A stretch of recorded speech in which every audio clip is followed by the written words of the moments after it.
Vote চুরির অভিযোগের ভিত্তিতে 7 দিনের মধ্যে হলফনামা জমা দিন রাহুল গান্ধীকে বলল নির্বাচন কমিশন, না হলে দেশবাসীর কাছে ক্ষমা চান। ভোট চুরির মতো শব্দ ব্যবহার ভারতের সংবিধানের অপমান করা হচ্ছে এবং এসআইআর নিয়ে মন্তব্য মুখ্য নির্বাচন কমিশনার জ্ঞানেশ কুমারের। রাহুল গান্ধীকে বলল নির্বাচন কমিশন, আপনাদের জানিয়ে রাখবো যে ভোট চুরির মতো শব্দ ব্যবহার করে ভারতের সংবিধানের অপমান করা হচ্ছে। এসআইআর নিয়ে মন্তব্য মুখ্য নির্বাচন কমিশনার জ্ঞানেশ কুমারের।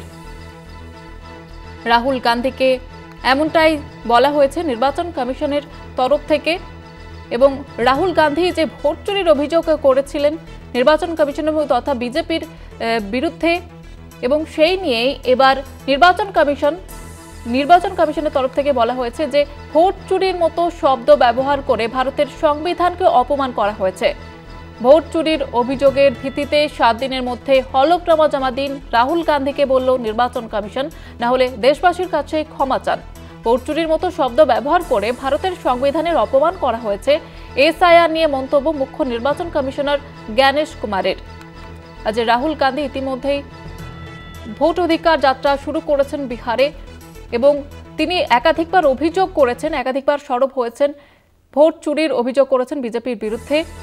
এবার নির্বাচন কমিশনের তরফ থেকে বলা হয়েছে যে ভোট চুরির মতো শব্দ ব্যবহার করে ভারতের সংবিধানকে অপমান করা হয়েছে।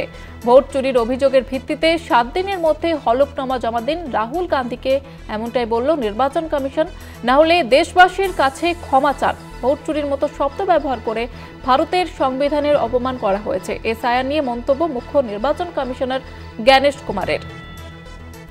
রাহুল গান্ধী তিনি ইতিমধ্যেই ভোট অধিকার যাত্রা শুরু করেছেন।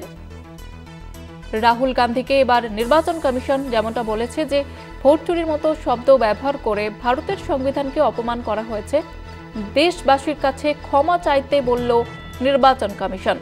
মুখ্য নির্বাচন কমিশনার জ্ঞানেশ কুমার তিনি আজ সাংবাদিক বৈঠক করেন, এবং সাংবাদিক বৈঠক থেকেই রাহুল গান্ধীকে এমনটাই মন্তব্য করেন মুখ্য নির্বাচন কমিশনার জ্ঞানেশ কুমার। বিহারে এসআইআর ইস্যুতে সরব হয়েছেন রাহুল গান্ধী তথা ইন্ডিয়া শরিকটা সমর্থন করেছেন রাহুল গান্ধীকে।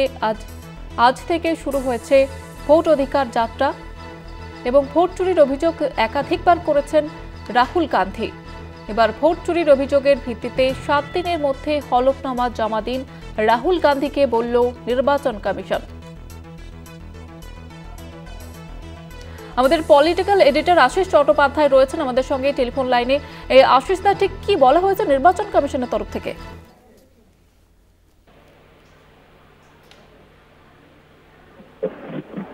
আশিস দা, শোনা যাচ্ছে? না, একটু প্রশ্নটা আরেকবার বলুন, শোনা যাচ্ছে না। রাহুল গান্ধী তিনি একাধিকবার সরব হয়েছেন, ভোট চুরির অভিযোগ করেছেন। এবার নির্বাচন কমিশনের তরফ থেকে যেমনটা বলা হলো যে এই ভোট চুরির মতো শব্দ ব্যবহার করা মানেই ভারতের সংবিধানকে অপমান করা, এবং 7 দিনের মধ্যে হলফনামা জমা দেওয়ার জন্য বলা হয়েছে রাহুল গান্ধীকে। এটা আমরা শুনলাম যে নির্বাচন কমিশন ঠিক যে ভাষায় আজকে সাংবাদিক সম্মেলন করলেন, তাতে যেন মনে হচ্ছিল যে এই সাংবাদিক সম্মেলন করার একটাই উদ্দেশ্য, সেটা হচ্ছে কংগ্রেস নেতা রাহুল গান্ধী যে সমস্ত গুরুতর অভিযোগ তুলছেন সেগুলোর জবাব দেয়া, এবং জবাব দেয়া এমন একটা ভঙ্গিতে যেন রাজনৈতিক প্রতিপক্ষ সাংবাদিক সম্মেলন করে কংগ্রেসের রাজনৈতিক প্রতিপক্ষ হিসেবে কংগ্রেসের বিরুদ্ধে সাংবাদিক সম্মেলন করতে বসেছেন জ্ঞানেশ কুমার। এইভাবেই তিনি সাংবাদিক সম্মেলন করলেন, দীর্ঘ সময় ধরে একই ধরনের কথা বারবার বলে গেলেন, এবং তার প্রত্যেকটি কথারই উদ্দেশ্য ছিল রাজনৈতিকভাবে কংগ্রেসকে আঘাত করা, এইরকমটাই মনে হচ্ছিল। এবং সেই কথারই রেশ ধরে সর্বশেষ তিনি বলে দিলেন যে 7 দিনের মধ্যে এফিডেভিট করে রাহুল গান্ধীকে তার বক্তব্য, তার অভিযোগ নির্বাচন কমিশনকে জানাতে হবে, অথবা দেশবাসীর কাছে ক্ষমা চাইতে হবে। এই কথাটাও একেবারেই রাজনৈতিক প্রতিপক্ষের মতোই শোনালো। রাহুল গান্ধী এই প্রসঙ্গে আজকে সকালেই বলেছেন যখন বিজেপি অভিযোগ করে তখন তাদেরকে এফিডেভিট দিতে বলা হয় না। যেমন আমরা বলতে পারি যে কদিন আগে অনুরাগ ঠাকুর বিজেপি নেতা, তিনি পশ্চিমবঙ্গের দু একটি কেন্দ্র সহ বিভিন্ন কেন্দ্র সম্পর্কে ভুয়ো ভোটারের অভিযোগ তুলেছেন। তখন কিন্তু অনুরাগ ঠাকুরকে কোনো এফিডেভিট জমা দিতে বলা হয়নি, অথচ রাহুল গান্ধী সেই অভিযোগ তুললেই তাকে এফিডেভিট জমা দিতে বলা হচ্ছে। এটা একেবারে স্পষ্ট পক্ষপাতিত্ব বলেই অনেকে মনে করছেন। এখন এই যে পক্ষপাতিত্ব নিয়ে নির্বাচন কমিশন চলছে, তাতে তাদের কর্তৃত্ব নষ্ট হচ্ছে, নিরপেক্ষতা নষ্ট হচ্ছে। সেই ক্ষতি হয়ে গেলে সেই ক্ষতি কি করে পূরণ হবে, এটাই এখন ভারতীয় গণতন্ত্রের পক্ষে একটা বড় প্রশ্ন হয়ে দাঁড়াচ্ছে।